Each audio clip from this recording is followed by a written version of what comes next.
Bueno, voy a presentar el acto en nombre de Tribuna Ciudadana.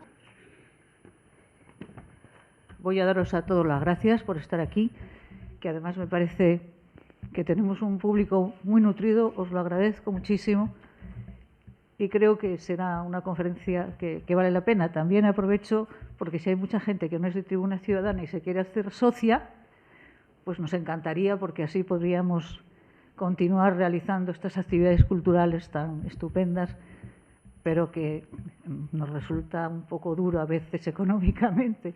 En fin, yo lo lanzo. Si alguien recoge, pues estupendo. Vamos a ver. Una vez saludado al público y a la Nueva España, quiero saludar muy especialmente a don José María González Novalín. Muy expresivamente este saludo porque ha aceptado nuestra invitación y sabemos que no se prodiga demasiado en actos públicos. Encima yo hacía mal tiempo, pues muchísimas gracias. Gracias. Y a Fernández Conde, catedrático de la Universidad de Oviedo, pues por haber aceptado generosamente la presentación del señor Novalín. Luego decirles que si miran el programa de Tribuna, que muchos tendrán, del mes de mayo, advertirán que hay dos conferencias sobre la reforma luterana.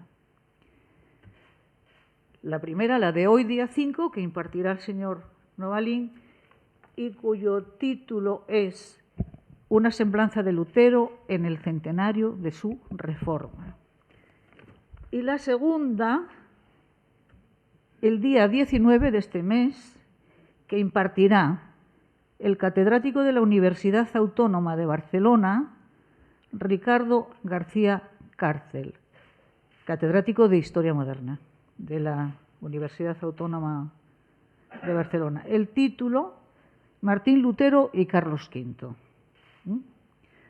Ambas conferencias constituyen un pequeño ciclo, pequeño porque no son más que dos, pero que Tribuna Ciudadana ha querido realizar para unirse a las muchas conmemoraciones que están teniendo lugar en toda Europa con motivo del 5º centenario de la Reforma luterana. No queríamos quedarnos al margen porque nos parece importante, ¿no? Entonces, este ciclo tiene estas dos conferencias, quedan un poco separadas, nos hubiera gustado que estuvieran un poco más juntas, pero a veces no queda más remedio, o siempre, que ceñirse a las necesidades de las agendas de los conferenciantes. Y unas veces quedan mejor y otras peor, pero de todas maneras, bueno, está bastante bien. La fecha, 2017, que es este año, responde al hecho que se ha considerado el inicial de la reforma, porque la reforma es un proceso muy largo y se considera que el hecho inicial para el arranque de la reforma es justamente en 1517. En 1517, Martín Lutero, no sé si fue en noviembre, en octubre, en mayo. Primero de noviembre. Martín Lutero colgó sus 95 tesis a la puerta de la iglesia del castillo de Wittenberg, que es en cuya universidad, en la ciudad de Wittenberg, él impartía sus clases, ¿no? Pues una vez colgadas esas 95 tesis y con el revuelo que se organizó inmediatamente, pues de ahí, a partir de ahí, se desarrollan los acontecimientos. Acontecimientos que son básicamente religiosos, porque enfrentan a los reformadores, Martín Lutero y otros, con la Iglesia romana y con el emperador. Pero no solo fueron acontecimientos religiosos, también arrastran a los príncipes alemanes que se enfrentan defendiendo casi siempre sus intereses políticos y económicos, mezclando con lo religioso. También los campesinos, los pobres campesinos alemanes que vivían en condiciones muy miserables, pues a veces impulsados por algunos reformadores, dan lugar a unas revueltas muchas veces muy sangrientas que mezclan la religión con el descontento social. Quiero decirles que no fue la Reforma solo un asunto de disputas entre teólogos, o como he oído decir a no sé quién, eso eran cosas de curas y frailes. Pues no, no era solo eso. Fue un movimiento mucho más complejo, sin el cual Europa no sería lo que es. Y por lo tanto, muy digno de conocerlo en más profundidad. Pero lógicamente eso yo no lo voy a hacer, sino que lo harán los especialistas. Y para comenzar el acto en plan serio, doy la palabra a Javier Fernández Conde para que hable. Muchas gracias. Buenas tardes. Para mí tengo cumplir la labor de telonero, entre comillas, de esta conferencia magistral de González Novalín. Tiene alguna dificultad que tengo que superar y espero que sea fácil que la supere en esta breve presentación. En primer lugar, es difícil que yo presente a Novalín sin que tenga que hacer algunas referencias que me competen a mí mismo, que tengan más o menos, que tengan incidencia en mí, porque ha sido una vida muy larga en la que hemos compartido muchas cosas y por lo tanto no quisiera que en esta presentación hubiera muchas referencias personales mías, sino solamente de él, aunque me temo que sean un poco inevitables. Y en segundo lugar, porque tengo la sensación de que soy como el segador que mete la hoz en mies ajena. ¿Por qué? Bueno, porque yo no soy modernista, soy fundamentalmente medievalista. Y la Edad Media acaba donde empieza la moderna, en esa especie de mar proceloso del siglo XVI, y allí se sitúa básicamente Lutero. Entonces, bueno, uno puede ver a Lutero como final de la Edad Media o puede verlo como comienzo de la modernidad. En ese sentido, ese malestar de sentirme regando en un jardín ajeno o segando en una finca que no es la mía, puede superarse con relativa facilidad. Por eso me siento a gusto y agradezco a Tribuna Ciudadana el que me haya invitado a esta breve presentación. En primer lugar, yo quiero presentar a González Novalín como un maestro mío y de muchos alumnos que ha tenido en el seminario y en otras partes, y que lo tenemos como referencia. Fue hace muchos años. Lo conocí en las clases de Historia de las Religiones, en primer lugar, y en segundo lugar, de Historia de la Iglesia. Verdaderamente fue un aire fresco, renovador, en un seminario que entonces era difícil. Fíjense ustedes que las clases de teología dogmática las teníamos en latín, que hablábamos en latín, argumentábamos en latín y era difícil, el esquema era constreñido, duro, y no era fácil moverse en aquel ambiente académico. De repente llega Novalín, joven de Roma, profesor nuevo, y rompió aquel esquema un poco áspero y duro y empezó a hablar, por supuesto, en castellano. Y el modelo de clase era también un modelo completamente distinto, nada dogmático, nada magisterial, basado fundamentalmente en el diálogo, en la discusión, en el planteamiento de problemas, y era cómodo estar en clase, era cómodo hablar con él, y era cómodo hablar nosotros todos animados y movidos por su magisterio. Después, en la historia de la Iglesia, nos asomamos a una historia de la Iglesia también novedosa, llena de aire fresco. Podíamos mirar al pasado de la Iglesia con libertad, podíamos juzgarla, podíamos enfrentarnos a los problemas que parecían más o menos duros que oscuros, y podíamos mirar hacia el futuro con cierta tranquilidad y con optimismo y con esperanza. Yo tengo la impresión de que aquellas clases de historia de la Iglesia, que me acuerdo de ellas, fueron como el preámbulo de un aire nuevo que traería años más tarde, pocos años más tarde ya, el Vaticano II, que estaba ya en fase de preparación. Al final de los años 50 empezaba a botearse lo que iba a ser el Vaticano II. Por lo tanto, presento a Novalín en primer lugar como un maestro sin ningún tipo de reticencias, sin ningún tipo de acotaciones, un maestro en todo. En segundo lugar, y ya personalmente también quiero presentarle, y eso hay una referencia inevitablemente personal, quiero presentarle pues como amigo de toda la vida. No son muchos los años que nos separan, pero hemos vivido muchas cosas juntos, hemos sufrido también muchas cosas juntos, hemos solucionado problemas juntos mucho tiempo. Hemos caminado los caminos de Oviedo y de los alrededores muchos domingos y muchos días de la semana juntos. Los domingos por la tarde era obligado que en la calle Sacramento había una tertulia, en ese caso de fútbol. Qué frivolidad, dirán ustedes, con lo serio que es la historia, ¿verdad? Pues sí, y éramos 4 amigos, Ruiz de la Peña, el teólogo Víctor de la Concha y algunos más. Compartíamos el fútbol y los pasteles. Teníamos toda una liturgia que funcionaba muy bien. Y en torno a aquella mesa agradable y cálida, pues hablábamos de muchas cosas. Yo lo recuerdo también con mucha viveza y con mucha alegría.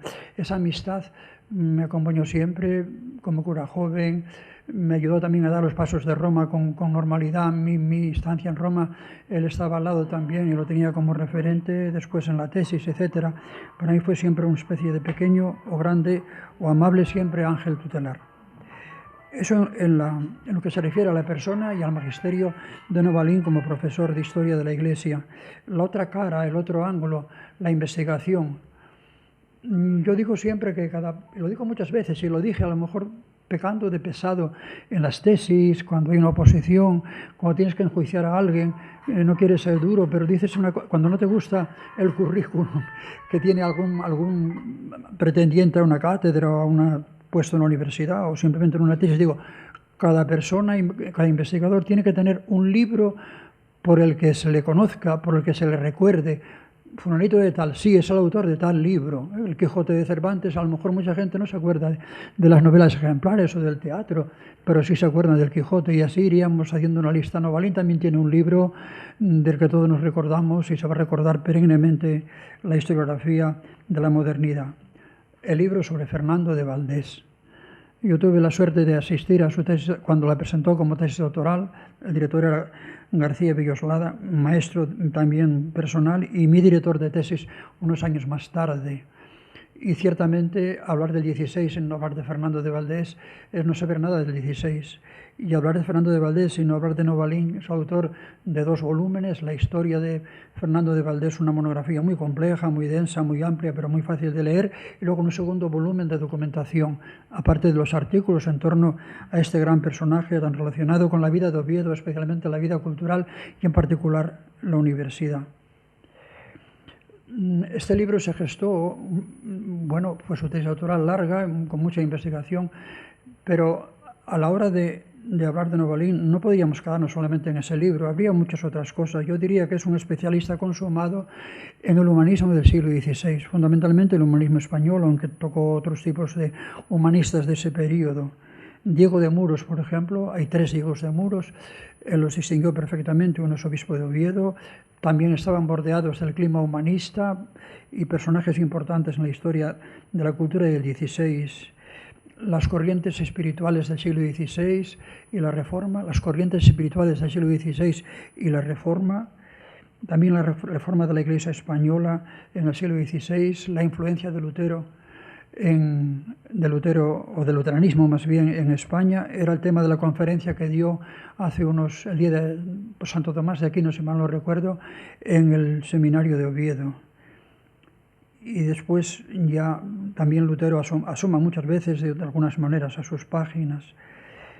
Lutero, o este clima reformista, sobre todo Lutero, del que va a tratar hoy, en el seminario habló más bien de la influencia de la Reforma y del luteranismo en España, cómo se introduce, qué canales, por qué caminos. Hoy va a hablar de la fisonomía de Lutero y es muy interesante el tema y nos va a presentar con toda seguridad una evolución sugestiva de la personalidad de Lutero, de su historiografía, etcétera, de sus distintas facetas y matices. Detrás de esta ponencia, evidentemente, está otro magisterio que tanto él como yo, estoy seguro, apreciamos muchísimo. La figura descomunal, extraordinaria de Ricardo García Villoslada. Navarro, profesor en Salamanca, profesor en la Gregoriana, profesor que todos seguíamos con mucha devoción en clase, director de su tesis, director de mi tesis, y que hizo esa obra monumental sobre Lutero en 2 volúmenes, el primero más bien en su vida, en su primera evolución, el segundo ya en su enfrentamiento con la Iglesia. Y tuvimos la suerte, Novalín y yo, de de hablar muchas veces con él, cuando estaba el libro in fieri, cuando estaba gestándose el libro, las parsellatas romanas de muchos domingos también, que terminaban en una cafetería del exquisito café romano, incomparable en todo el mundo, con Villoslada al lado y hablándole de cómo iba saliendo, cómo iba gestándose, cómo iba evolucionando la redacción de este libro, también es otro de mis recuerdos imborrables en mi historia personal. Cuando yo también tuve que hablar de Lutero hace poco tiempo, presentando una edición nueva de este mismo libro de la BAC en una de las librerías de Oviedo, tuve también la ocasión de repasarlo y de releerlo de nuevo y quedé absolutamente asombrado, la mentalidad un poco adulta ya, con cierta distancia, sabiendo que juzgas con mucha más firmeza y valoras con mucha más seguridad. Yo quedé pasmado simplemente de la enorme erudición, no solamente de erudición, de la enorme agudeza para hacer hablar a Lutero a través de sus palabras, de sus textos, de sus maravillosos Tisci Reden y de todas las cosas que hay en ese libro. Novalín va a hablarnos de estas cosas hoy. Yo no quiero ser un telonero que gaste más tiempo. Quiero terminar aquí dándole la palabra y seguro que vamos a encontrar un Lutero que nos va a admirar. Gracias.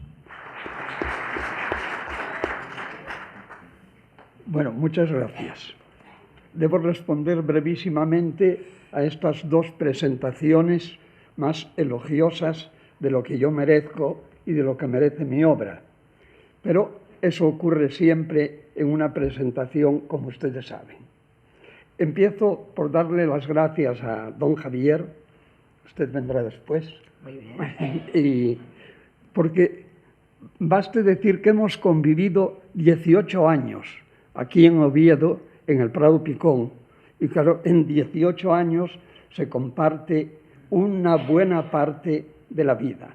Entonces, nos conocemos perfectamente, nos hemos influido mutuamente, de modo que muchísimas gracias. La presentación de usted me ha parecido sumamente oportuna porque ha puesto en relación las dos conferencias, la mía y la de Vicente, la de García Cárcel, Ricardo García Cárcel. En realidad son muy complementarias. Ella ha dicho que es una pena que estén tan separadas, pero sí, yo creo que van a ser, si las cosas van bien, yo debiera determinar donde tendría que comenzar Ricardo García Cárcel. Como ha dicho Javier, yo tuve hace unos meses una conferencia en el seminario y fue la que pensaba repetir aquí. El título de aquella conferencia era Lutero en España, primera difusión y después persecución del luteranismo. Pero de eso hoy no voy a decir nada, de lo que pasó en España, porque no me daría tiempo. Y es que no podemos hablar de un Lutero en España sin conocer antes algo de Lutero. Entonces me ha parecido mejor centrarme en la persona y personalidad de Lutero hasta el año de 1521, lo llevo un poquito más adelante, porque en el 1521 es la Dieta de Worms, cuando Lutero allí descubre las cartas y sale de aquella dieta siendo considerado por la Iglesia Católica como un hombre excomulgado, como un hereje, y siendo considerado por el protestantismo como el fundador de una iglesia reformada, pero nueva, que sería, según el mismo Lutero, la verdadera iglesia del Evangelio. Entonces, muchísimas gracias, porque me parece que ha hecho una introducción muy coherente con lo que yo voy a decir. Los años 17 de cada siglo marcan un acontecimiento importante en la historia de la Reforma y por lo mismo en la de toda la cristiandad que genéricamente se identifica con Europa. Usted decía, es historia no solo de un personaje, sino influye en la historia europea desde entonces hasta nuestros días. Es perfectamente cierto. Se trata del año de 1517, cuando el primero de los reformadores, Martín Lutero, presentó un programa en 95 puntos, tesis se denominaban entonces, sobre la reforma de la religiosidad, la Iglesia Católica, que se conoció por los más llamativos de sus títulos como lucha de las indulgencias.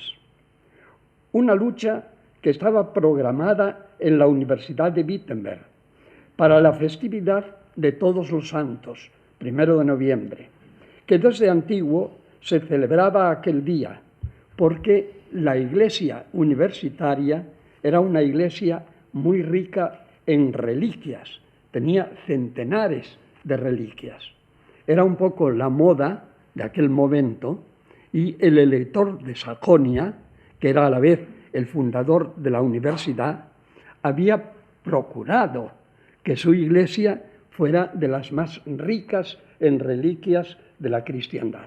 Y entonces el 1 de noviembre se celebraba como el Día de Todos los Santos, pero cuya presencia estaba fundamentalmente allí. Entonces no necesito decir mucho de la influencia que tuvo todo este fenómeno luterano en la historia de la Iglesia en general y en la historia de Europa. Empezaré por decir que durante los 3 primeros siglos de este fenómeno, de 1617 a 1817, este aniversario solo se celebraba en las iglesias luteranas o a lo sumo en las iglesias reformadas, presentando a Lutero como su primer fundador y hablando de su persona como la de un mensajero enviado por Dios para reformar una vieja iglesia que resultó irreformable, dando origen a otra radicalmente nueva.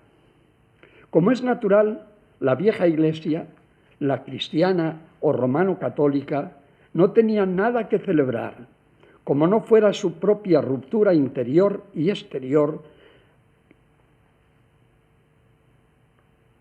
levantando acta de tener que medirse en lo sucesivo con un enemigo salido de sus propias entrañas. Para la nueva iglesia, la protestante, Lutero era el santo de Dios que venía al mundo para rescatar el rostro de Cristo que inevitablemente se había desfigurado.